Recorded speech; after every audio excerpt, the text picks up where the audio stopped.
In the summer of 1909, something began happening in the small town of Millbrook, Alabama, that would haunt families for generations.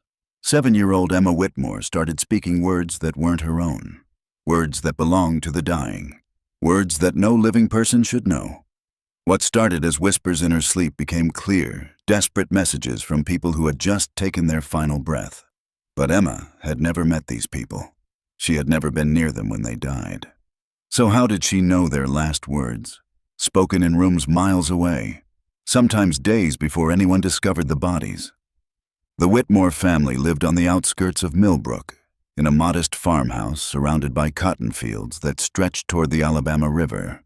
Thomas Whitmore worked the land while his wife Sarah tended to their children. Emma was their youngest, a quiet girl with dark eyes that seemed to see more than most children her age. The strange occurrences began on a Tuesday morning in June. Sarah was preparing breakfast when she heard Emma talking in the next room. Nothing unusual about that. Children often spoke to themselves while playing. But as Sarah listened closer, the words chilled her blood. "Tell Martha the money is buried under the oak tree behind the barn," Emma said in a voice that wasn't quite her own. "Tell her I'm sorry about the harsh words." Sarah rushed into the room to find Emma sitting on the floor, staring at nothing. When asked who she was talking to, Emma simply said she was repeating what the man had told her. What man? There was no man in the house.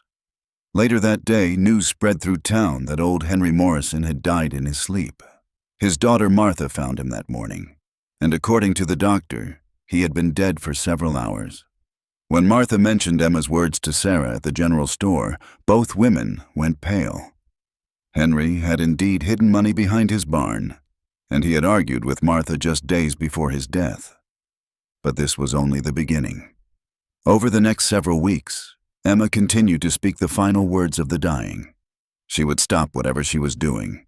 Her eyes would glaze over, and she would deliver messages with the clarity of someone much older. Messages that proved to be terrifyingly accurate. When Mrs. Eleanor Price died during childbirth, Emma stood in her family's kitchen and said, "Tell my husband that our baby's name should be Grace, like we discussed. Tell him I'll watch over them both." The Whitmore family hadn't even heard about Eleanor's death yet, but when Thomas rode into town, he learned that Eleanor Price had died that very morning, and her final words to the midwife were about naming her daughter Grace. Word of Emma's ability spread quickly through the small community.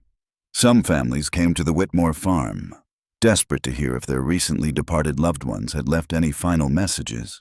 Others avoided the family entirely, crossing themselves when they saw Emma in town. Dr. William Hayes, the town's physician, became fascinated by Emma's condition. He had studied medicine in Atlanta and considered himself a man of science, but Emma's abilities defied everything he understood about the natural world. He began documenting each incident, interviewing witnesses, and trying to find logical explanations. What disturbed Dr. Hayes most was the timing. Emma would repeat the words at the exact moment of death, sometimes even before the families knew their loved ones had passed.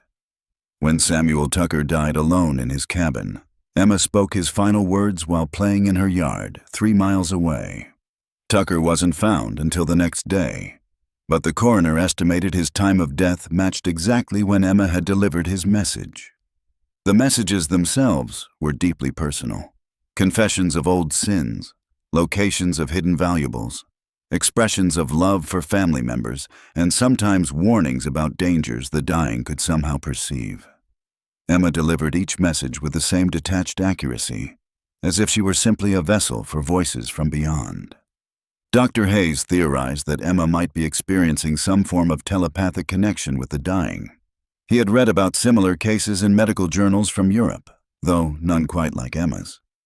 Most psychic phenomena involved communication with the dead, but Emma only heard the living in their final moments. Once someone died, the connection was severed. As autumn approached, the frequency of Emma's episodes increased. The town's death rate hadn't changed, but Emma began receiving messages from people dying in neighboring communities.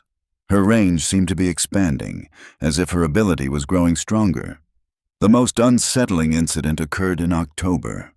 Emma was helping her mother with the washing when she suddenly stopped and turned toward the road. In a voice heavy with fear, she said, "The bridge won't hold. Tell my family I tried to turn back, but it was too late. The water is so cold." Sarah knew immediately that something terrible had happened. She and Emma hurried into town, where they learned that a traveling merchant named Robert Finch had attempted to cross the old wooden bridge over Sweetwater Creek. The bridge had collapsed, sending both Finch and his wagon into the rushing water below. His body was recovered hours later, but witnesses said he had tried to back away from the bridge just before it gave way, exactly as Emma had described. Here's where you need to subscribe to this channel, because what happens next will change everything you think you know about the boundary between life and death. The winter of 1909 brought the most disturbing development yet. Emma began experiencing the deaths herself, not just hearing the final words, but feeling the physical sensations of dying. When Thomas Miller suffered a heart attack, Emma collapsed in her family's parlor, clutching her chest and gasping for breath. When elderly Mrs. Donna Robertson died of pneumonia, Emma developed a terrible cough that lasted exactly as long as it took for Robertson to pass away. Dr. Hayes feared for Emma's health. Each shared death experience seemed to drain more of her vitality. The bright, curious child was becoming pale and withdrawn. She barely ate, claiming that food tasted like dust and sorrow. She slept fitfully, often waking to deliver messages from people who had died during the night. Sarah and Thomas considered taking Emma away from Millbrook, hoping distance might break whatever connection she had formed with the dying. But Emma refused to leave. She insisted that the voices needed her, that without her, their final words would be lost forever. The most chilling aspect of Emma's ability was her growing awareness of it. She began to understand when someone was about to die, sometimes hours before it happened. She would become restless and agitated, pacing around the house and checking the windows as if waiting for something. "Someone's getting ready to go," she would tell her parents, and within hours, her prediction would prove correct. Dr. Hayes documented over 40 cases of Emma repeating final words between June and December of 1909. Each case was verified by multiple witnesses and corroborated by family members of the deceased. He sent his findings to colleagues in Atlanta and New York, but most dismissed his reports as small-town superstition. As Christmas approached, Emma's behavior became increasingly erratic. She would sit for hours staring at nothing, her lips moving silently as if practicing conversations. When asked what she was doing, she would say she was getting ready for the big one. On December 23rd, Emma's worst fears were realized. A fire broke out at the Millbrook schoolhouse during the evening Christmas program. Trapped inside were dozens of families, including many children. Emma felt every single death as if it were her own. For 3 hours, she writhed on her bedroom floor, delivering message after message from the dying, expressions of love, pleas for forgiveness, instructions about family affairs. Her parents could only hold her and try to comfort her as she experienced each death in vivid, terrible detail. 23 people died in that fire, and Emma spoke the final words of every single one. By the time the last victim passed away, Emma had fallen into a deep unconsciousness that lasted for 2 days. When she finally awakened, something had changed. The connection was gone. Emma could no longer hear the voices of the dying, and the relief was visible in her young face. But the experience had aged her in ways that went beyond her years. She spoke differently now, with a gravity that seemed impossible in a 7-year-old child.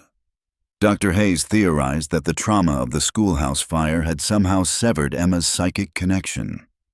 Perhaps her young mind had simply reached its limit and shut down the ability as a protective mechanism. Or perhaps the sheer number of simultaneous deaths had overloaded whatever supernatural gift she possessed. Emma never spoke about her experiences again. She grew up to become a teacher, married a local man, and raised 3 children of her own. She lived a long, normal life and died peacefully in 1987. But those who knew her said she never lost the haunted look that had entered her eyes during that terrible winter of 1909. The records Dr. Hayes kept were donated to the Alabama Historical Society after his death. They remain in the archives today, a testament to one of the most documented cases of psychic phenomena in American history. Researchers still study Emma's case, trying to understand how a 7-year-old girl could have connected so directly with the dying. But perhaps the most unsettling detail is one that Dr. Hayes never recorded in his official reports. According to Sarah Whitmore's private journal, discovered decades later, Emma had told her mother something the day before the schoolhouse fire.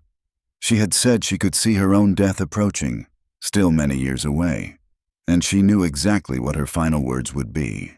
Sarah never wrote down what those words were supposed to be, but she did note that when Emma died in 1987, her last words were completely different from what she had predicted as a child. Which means that even in death, Emma Whitmore kept her secrets. The question remains, was Emma Whitmore genuinely connected to the dying, or was she somehow manipulating the grieving families of a small Alabama town? Dr. Hayes believed he had documented proof of supernatural communication, but skeptics argue that small communities often share information in ways that could explain Emma's knowledge.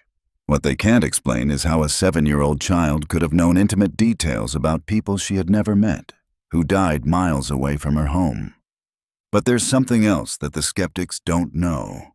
Something that wasn't discovered until 2003, when contractors renovating the old Whitmore farmhouse found a hidden room behind Emma's childhood bedroom wall. Inside that room were hundreds of pieces of paper covered in a child's handwriting. Each paper contained a name, a date, and a final message. Messages that matched exactly what Emma had spoken aloud during her episodes in 1909. But here's what makes those papers truly disturbing. Mixed in with the verified deaths from 1909 were papers dated much later. Deaths from 1915, 1923, 1934, and beyond. Deaths that wouldn't occur until years after Emma claimed her ability had disappeared. The latest paper found in that room was dated 1987, with Emma's own name at the top. And at the bottom of that final paper, in Emma's elderly handwriting, were the words, "The connection never really ends. It just gets..." The sentence was never finished.